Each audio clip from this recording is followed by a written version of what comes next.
Shalom, shalom mpendwa.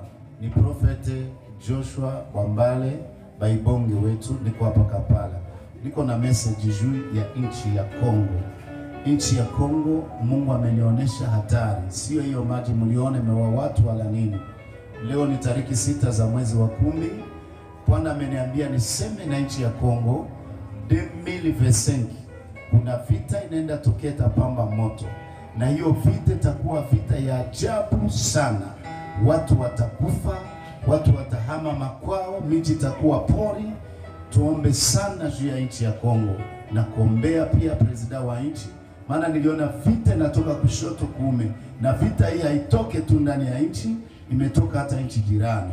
So Bwana kaniambia watumishi wa nchi ya Kongo tutengeneze, maana watumishi wameanguka, wamelewa, wameshika wanawake, hawajali tena na maombi. Ilishakuwa VIP, maki imekuwa Sodomo na Gomora, na wafumu wamejaa Kongo, Illuminati.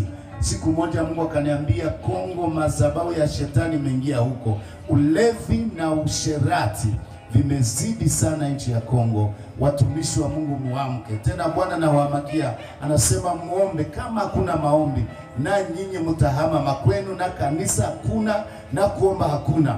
Na tuombe sana, maana kila leo vitisho vitatokea nchi ya Kongo.